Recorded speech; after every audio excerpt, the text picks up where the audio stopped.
So a couple of days ago, I got farewell called, and I just want to look back on the video and sort of comment on how it went, like what happened, because there were a couple of times where I got ridiculously close to dying. I just want to come up like the strats I used, and overall what I think of how the run went. So, I mean, I've got Singular to start with. Singular's pretty boring, so I'm going to just speed it up a little bit. There's not really anything major to comment on here. Singular was deceptively hard though, like, it's on par with like Event Heroes in my opinion. And part of that might just be the fact that like I haven't practiced as much, because there's less need to practice the earlier sections, because if you die you don't lose that much progress anyway. But like, I've still played Singular quite a bit, and I still do die quite a lot. It might just be that I try and speedrun it a bit too much, because it's so early I'm not really trying as hard. But yeah, I think it's difficult.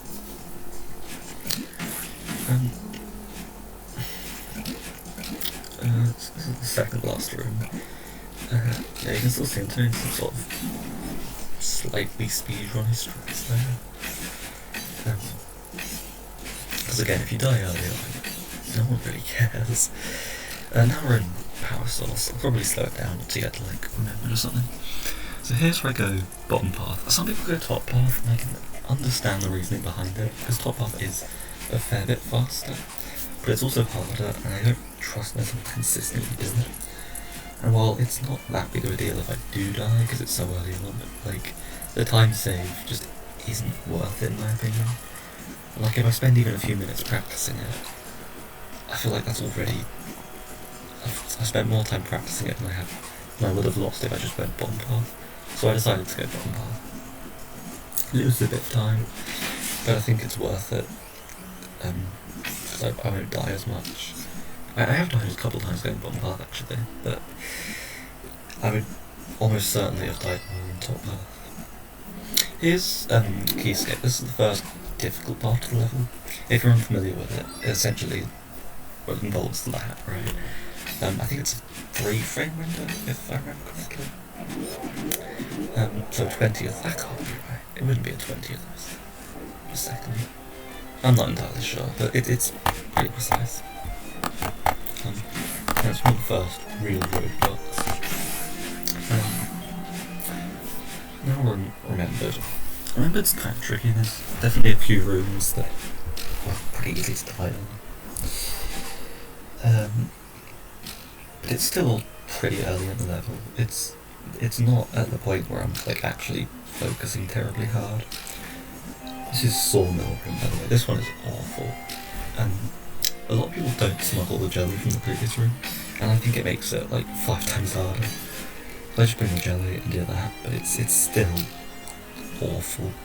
And the death barrier for that room constantly rises, so like, if you go high up and then you drop down a little bit, you die to the void, well not the void, whatever you can call it. You die because you fell off the edge of the screen, but the death barrier, like I said, it keeps rising, so like, it makes doing jelly baiters hard, because the whole point of it is that you drop the jelly, you fall down, and then you dash up. But because the death barrier rises, if you time it wrong, you can end up dying to like just really stupid hitboxes. I explained that really poorly, but essentially, it's really, if you fall off the screen at that level, you essentially just die, which is silly because it's such a huge room. Like, the screen only covers like a quarter of the actual room. So falling off the edge of the screen shouldn't kill you, in my opinion. There's a similar issue in the Moonberry room, where if you fall down a little bit, you just die instantly, even though there's nothing that would like actually have killed you, which I think is a bit poorly designed. But it is what it is. This room's also kind of tricky. I don't die there that often, but it's like, I'm surprisingly inconsistent at it, even though it doesn't seem that tricky. This is, I think, the hardest room I remembered. There's so many like subtle ways you can die here. like here for example, it's really easy to like grab the left side of this moonwalk by accident. If you dash like a bit too early here, if you dash, say here, you end up grabbing this moonwalk instead of the platform, and then you just get stuck and die, which is really annoying. And there's a bunch of things like that. If you hold if you hold right after hitting the pufferfish, if you hold right here, you also get launched really far, and that can kill you. It is possible to save it, but that's also really annoying. If you dash too early here, you hit the spinner. There's just so many little ways you can mess up here. This is one of the harder rooms in the level. Sure. Last room is remembered, then it's Event Horizon. Event Horizon's where it really starts getting properly difficult.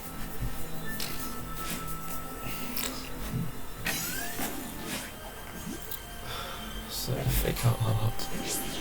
The first half of Event Horizon's not too bad, like it's mostly just introducing you to the wave dash. But I mean, I'm using wave dashes all throughout the level anyway. So it's not too bad, golden, but like, in the end it becomes really cruel. Like, I mean, Comb Room is the third last room in the level, in Event Horizon, sorry.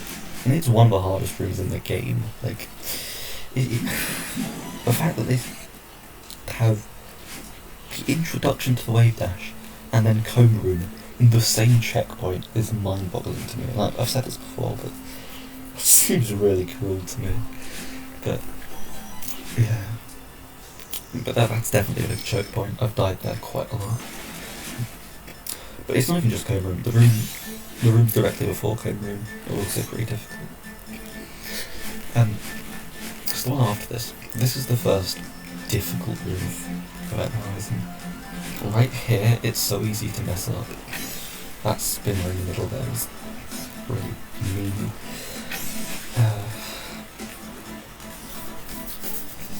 Kevin?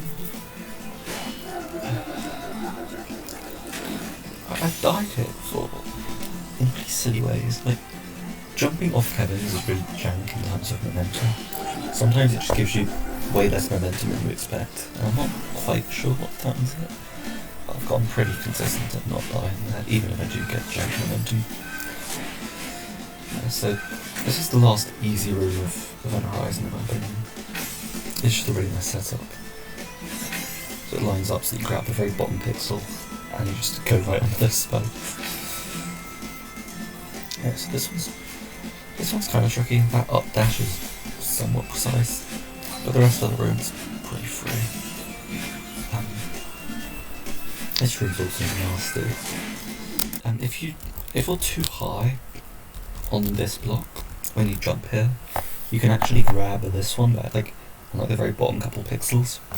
And so whenever I do this jump, I'm sort of, you have to sort of make sure that you either don't grab this block, or if you do grab the block, make sure you don't then do a wall jump, because then it like kills you. Because if you, the input you need to do if you barely miss the block are completely different to the input you need to do if you grab the block, and so you sort of have to like react to whether or not you grab the block. So here I mean most of the time you don't, right? Here I don't grab it, and so you have to hold left. But if you grab it and then you hold left, you fall off and die.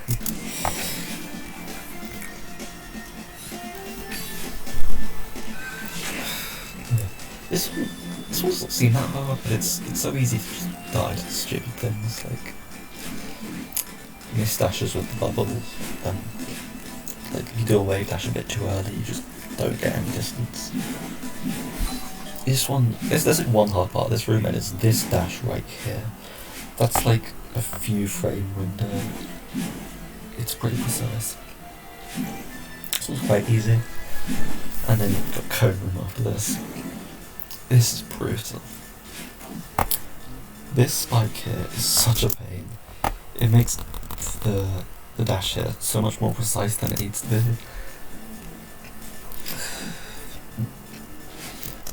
Because you essentially have got a line up between this spinner and this spinner, and it's a bit more forgiving than that, because if you're bit too far to the left, the block can actually push you out the way of the spinner, but that's not something to rely on.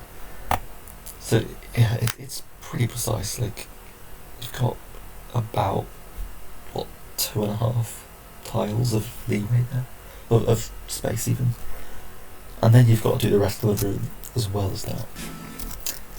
It's, yeah, some people do a super there instead of a hyper because you move slower, but then you can hit your head on the spinners on the ceiling, and I find a hyper a bit more consistent, but it's still really not a nice room. So last room, event horizon. Then there's determination, which is like the cone room, but it's been I think there's 14 rooms in determination, if I remember rightly. Yeah. Although I didn't use strat there. I've never done this strat in either practice or in an actual one before. Normally I just grab this block and then fall down with it, but there I decided not to for some reason. I don't know why. It was dumb to just do a different strat in the middle of a golden run, but it worked, so I'll take it. Yeah.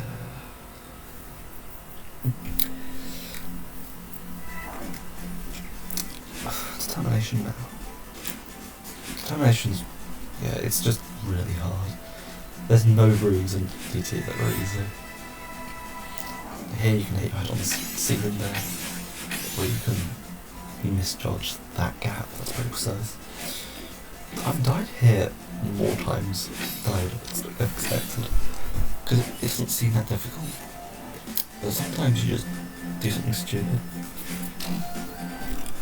This room's not free, but it's one of the easier ones in DT.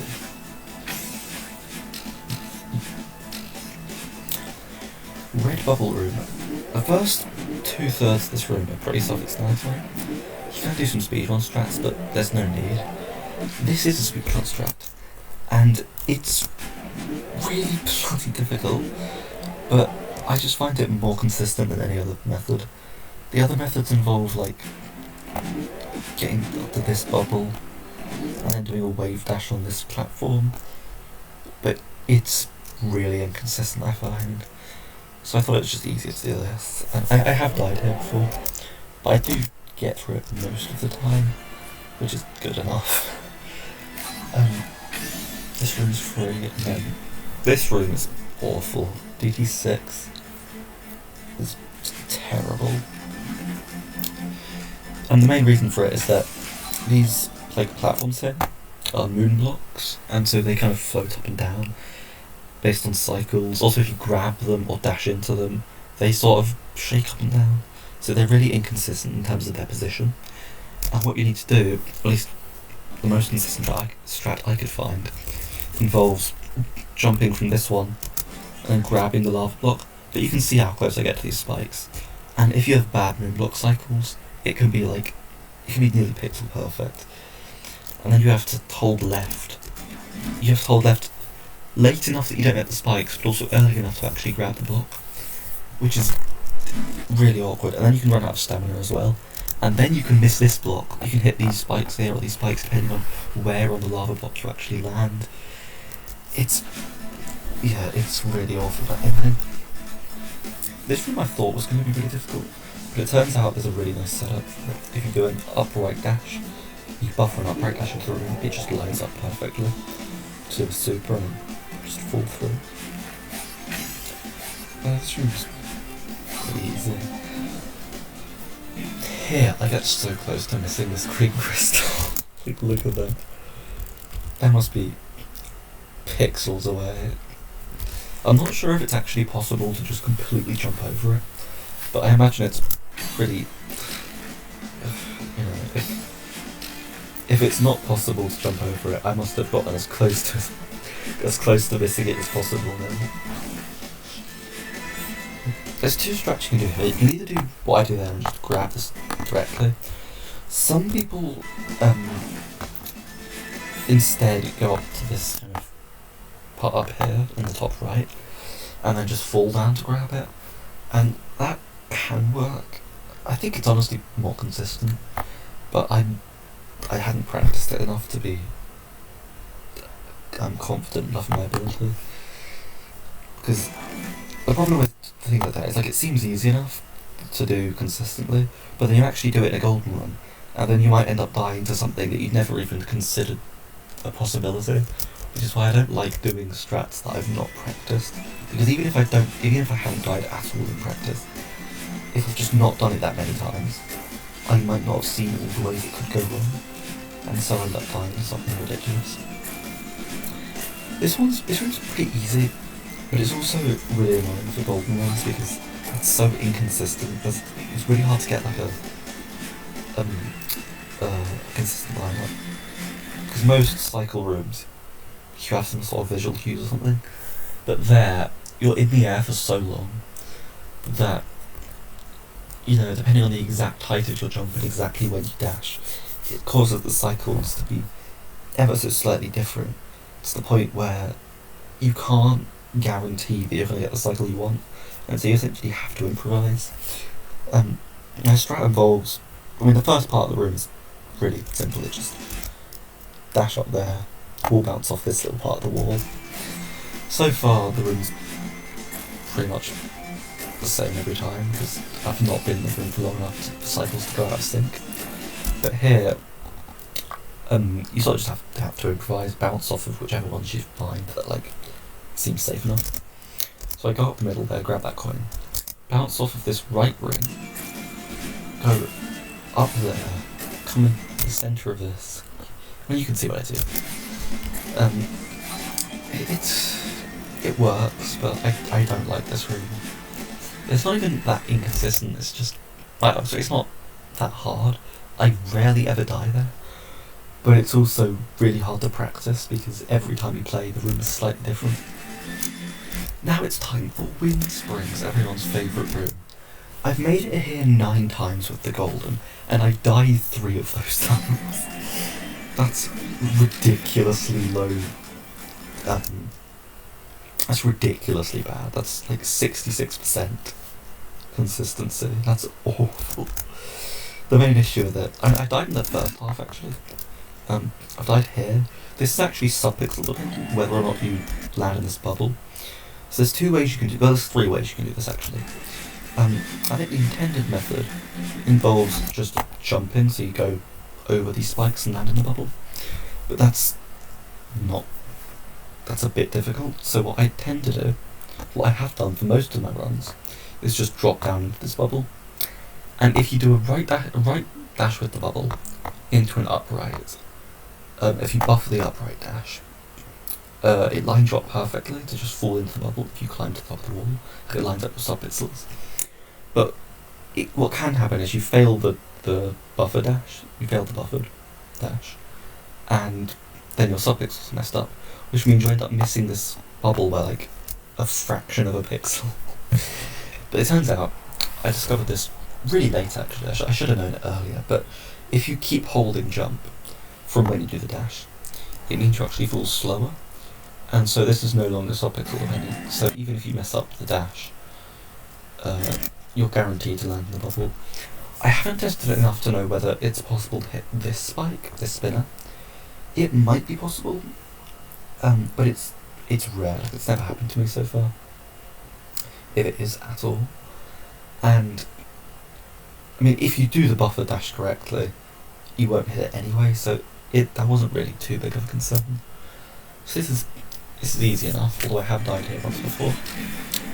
So I've made it to this part of the room 8 times, and I've died here twice. So the best method I've found is doing a super, because it's just slower than a hyper, which means you have more time to react. The reason Wind Springs is so hard in the golden runs is that you have like a few frames of leeway to do this. There's 3 strats for this. You can either do, well, I guess there's 4 technically, but one of them's stupid, and it involves jumping off these spikes. Like no one would ever do that, except like a task. So you can either do what I do, which is just not dash into the spikes. Actually, I guess there's 4 normal strats actually. There's a not dash into the spikes. You can also do an upright dash into the spikes. Not the spikes, the springs, sorry. Which is, I think, a bit less consistent. Though maybe it would be better here, because you kind of, yeah, I could see doing an upright here would be better, but for the second spring, I just use this like thing in the background, this like weird, I don't even know what you call this thing, organism. I line myself up with the very right of this thing, and that lines up for the spring really well. The other two strats involve doing demos, so crouch dashes. You can either do a crouch upright dash, which gives you tons of leeway, but sometimes it just fails and I'm not entirely sure why, so I don't really like doing it. You can also do an up demo, which is basically the same as doing an up dash except you have a bit more leeway. Except I can't do up demos consistently, and I ideally didn't want to bind a demo button, so either I have to do like a 5-frame window to press down and then hold up and hope that I don't accidentally dash downwards, or bind the demo button, which I didn't want to do. I mean, I have a demo button, but I don't like using it. I thought it would be more, I don't know, I just feel like it's a bit too easy. It feels like cheating almost.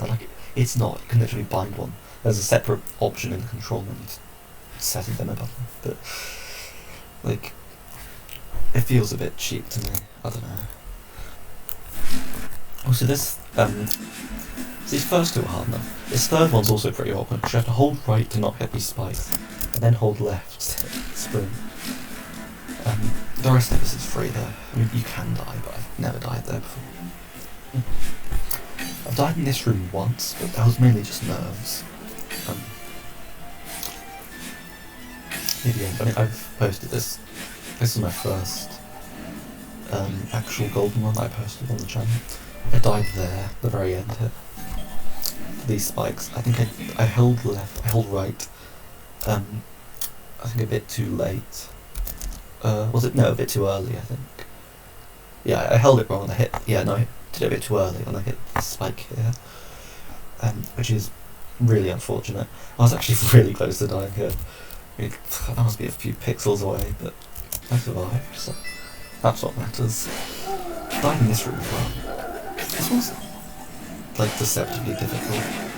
If you go too fast here, you can just die, because the Kevin's too far to the right when you reach it, which makes it nigh impossible to do consistently.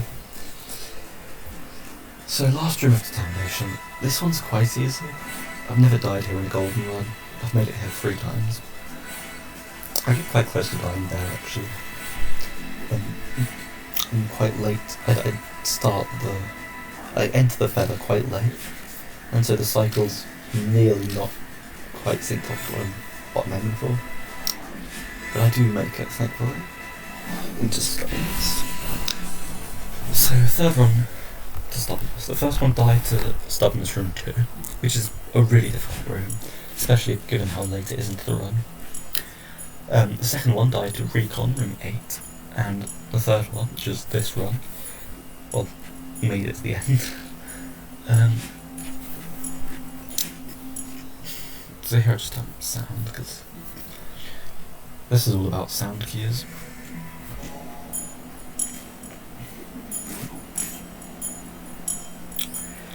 Yeah, there's one difficult part of this room, and it's this spring here. If you go too early here, you end up bouncing on the spring and hitting the spikes here, and if you go too late, the spring just disappears. So you need to time this really precise window where you both hit the spring and then don't hit these spikes. I mean, I'm really close to hitting the spikes here, but I don't, which is good. I do have an audio cue, and it's based on, so you see, every time the block like changes colour, every time the rhythm blocks change, there's a ding. But then halfway between each ding, there's a smaller faintly, so it's ding, ding, ding, ding, ding. And if you listen carefully, you can hear it. And I time it based on the kind of the ding in between the 2 block changes. So halfway between, like halfway through blue being activated, I jump. And as long as you're in the bottom part of this block to start with, you do a full jump, you land on the spring and then don't die. But it is so inconsistent. I've seen another strat that involves grabbing this green block and then just falling down onto the blue block and then climbing up. which in theory should be normalised, but it turns out that it's not. Sometimes you can hit these spikes here, these spinners, and I assume that's just based on subpixels. There might be a consistent way of lining it. I think there is actually a consistent way of lining it up. If you do a jump here, you then line up your subpixels, I think. I could be wrong with that, but I'm pretty sure that's consistent. But that's really difficult to do because you have such a short window of time to do it. And then you have to do the rest of the level without dying. I find this to be more consistent than that. So the rest of this is pretty self-explanatory. The rest of Stubbornness is pretty easy. And the one after this is kind of tricky. And the final room is also pretty tricky. But it's not that they're necessarily difficult, it's just that they're difficult given how far they are into the run. I'm like a pixel away from dying here. If I was a tiny bit further to the left, the pink thing wouldn't have spawned, because I would have been inside it, and so I would have just fallen into the electricity. I might have been able to save it with like a block boost, I don't know, like a cassette boost. And then like all jumped off and grabbed it in the nick of time. But it would be really jank. I would probably have died then if I was a pixel to the left, or 2 pixels to the left, or whatever. This was really easy, but I do a really jank strategy. That ending was not what I usually do. I don't really know what I usually do, things just sort of quick, it's so easy. The method I use there was great. That room's really easy, just don't fast bubble, and it just lines up on its own. Here I nearly run out of stamina, and I'm not entirely sure why, because that's never happened to me before, either in practice or in an actual run. That's why I sort of stop here and looking back at what just happened. Because I don't know what caused me to run out of stamina. It might have just, well, not run out of stamina, but like, start flashing. It might have just been that I held it for a couple frames longer than I normally do, and that happened to push me over into like being on low stamina. But given the fact that's never happened before, it seems strange. I nearly hit these spikes, actually. Which is kind of just because this is difficult. Like, it's a pretty small window. But yeah, I went a bit earlier than I should have there, but that's about it, that's what matters. Interestingly, most times that I've made it in recon, I actually haven't been that nervous. Like, I was being more nervous at the start of Determination than I was at this point, which is really strange. I mean, like, my heart was beating fast, my hands were a little slow, but in terms of how I actually felt, I didn't feel stressed, like, at all.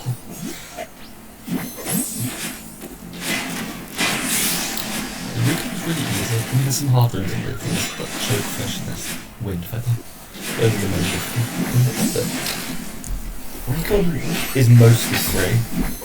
It's mainly just nerves that gets here, because I've done recon Deathless so many times in practice. I've done recon, I consider Farewell basically as part of recon. It's a similar kind of style. Although it's technically a separate checkpoint, it might as well just be an extension of recon. So I've done recon to Farewell so many times Deathless. I've done Stubbornness to Farewell probably half a dozen times Deathless. I've even done Determination to Farewell a few times. Recon's long. It's yeah, I can't remember exactly how long it is, but it's like 15-ish rooms. I think there's more than 15 rooms in Recon, and they're all pretty long, but they're not that difficult, which means you've got this weird sort of, yeah, I entered Recon at 15 minutes on the clock, and I finished, I think, 25, if I remember rightly, which means Recon to Farewell took a total of 10 minutes, and part of that is just kind of, I'm playing more carefully than I normally do. Like, I wouldn't speed run Recon if it was singular, and Recon has a lot of speed shots. Obviously this is my PB, so at this point this is a PB. I died in that room to misremembering the layout, which is silly, but it is what it is. Yeah, Recon takes ages. Farewell takes. Farewell is short actually because it's just 2 rooms, but like, the rooms are pretty long. Especially because I've never practiced Golden Room, I've never played that before. I've seen people play it, but I told myself that I was never going to practice. I told myself ages ago actually, if I ever did get around to doing Farewell Golden, I would never practice Golden Room until I actually got there with the Golden. And so I stuck to that. Thankfully the Golden Room's really easy, but yeah, but I've seen people play it quite a lot. It's kind of hard to avoid that. And so I knew what it looked like and kind of the strats people use. But yeah, but I still did spend quite a long time in it. Yeah, all the way from like 2 minutes on Golden Room, which isn't that long, admittedly, but if I'd practiced it, even if I had practiced it, I would have still been nervous. But if it was at the beginning of the level, for example, it would have only taken like 30 seconds, I imagine. This screen, I don't know if this is hard, honestly. I've died here before, but yeah, it feels like it should be really inconsistent. Those springs don't feel like they should line up well at all. But at the same time, I rarely have it either. So it's more consistent than I would have thought, which is good. This room's not hard, it's just a bunch of wave dashing. And frankly, if you can't wave dash consistently, you really shouldn't be going for Finger Golden. But at the same time, learning to make it difficult. Wind Feather's the first properly difficult room in Recon. This dash is really precise. And this dash is also pretty precise. Especially with nerves. A lot of people do demos there, but I don't like doing demos, so I can avoid it. And also, I don't even think that it helps particularly much, because if you finish the demo, like, I mean, let's say you do a dash right, and I finish the dash here. If I had done a demo, it wouldn't have even helped, because I would have unducked by this point regardless, so I would still have hit my head on the electricity. But yeah, it can help and it can save runs, but if you just get good at doing these, you shouldn't need to. Then it's Chokefish. Chokefish is one of the hardest rooms in the level. One of the jankiest rooms in the level. I get so close to dying here, it's unbelievable. The fact that the pufferfish has an explosion at this point is astonishing to me. That must be the last possible frame I could have gone on. And then it lags for like a full frame there. This isn't just in the recording. This actually lagged while I was playing. That was terrifying. I don't know how I survived. So Chokefish is really stuck room, but I somehow survived. Another reason I say somehow is that I hadn't practiced Recon actually for like the last couple of days by the time that I got this run, and so I was really rusty with it, especially with things like Chokefish, which is why I was really nervous for it. But I survived. So second last room, which is the main farewell room. It's pretty easy. It's long, of course, and that's why it's difficult in the first playthrough. You go ages without getting any respawn points and checkpoints or anything. But at the same time, it's a golden run, so respawn, you can't respawn anyway, because checkpoints don't mean anything. Though nerves still do play a role. But I think I somehow managed to just convince myself that I didn't have the golden. Yeah, this is terrifying. I'm like a pixel away from dying here. I'm surprised I didn't die to this, but I'll take it. Yes, I feel like I somehow just convinced myself that it was just a practice run and that the golden didn't mean anything. And that calmed my nerves a lot.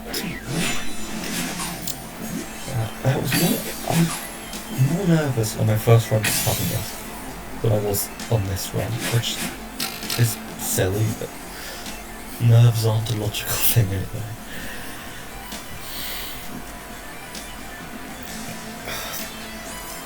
the rest of this is pretty easy. It's stressful, of course, but nothing about this is actually that difficult. These pufferfish can be kind of jank. I think I've died to these once ever. Like, I've played this room probably dozens of times. I've died to these once, and I was like speed running through them. I was trying to like hold up. They are so much easier than they look. They always look very scary, but like I said, if dying to them is almost an impossibility. This part's also kind of tricky. Feather. Like, I haven't died to the feather in quite a while, but I remember when I was first playing through this and getting like the window, the feather was pretty inconsistent, and I do actually get not close to dying with the feather, but close to the normal feather. Like, I go quite wide here around this bend, and so I leave the feather here, which means this dash, like, I fall down quite a bit. If that was a bit later, if I'd been a bit further to the left, I might have died there. There's electricity. And like, it wasn't that close, but it's closer than it should have been. So this is a self-explanatory thing. This last pufferfish was actually kind of nasty. If you hold right here, you end up getting caught really fast, and that feels jank. If you don't hold right, like I did here, you get launched really slow, and I feel like a sweet spot would be right in between those two extremes, but you can't hold half of it like you're holding right and not, and so it makes that kind of awkward. And I don't tend to die there, but it's always closer than I would have liked. But I get through it pretty well in the golden room. What I've seen most people who've actually practiced this room do is they do like either a hyper or a super to get that pink crystal at the bottom. But I don't know if there's like a specific line up for that, if they use any visual cues or something. And it doesn't seem that hard, like I could probably do it first try. But I've never done it before, and so I have no clue if there's just something that I'm missing that like causes me to die to something silly. And so I just fall down to get the jellyfish. It's actually, the first part of this room, grabbing the jellyfish, is a lot more forgiving than I would have thought. Like, I've seen this before in other people's runs, and it always looked really scary to me, because I think if you just walk off this platform, you probably die to this spinner, and if you jump, that's a pretty small gap, and then you have to kind of hold left to avoid this. It's way more forgiving than I expected. Like that wasn't even close. Even with nerves, you really shouldn't die there.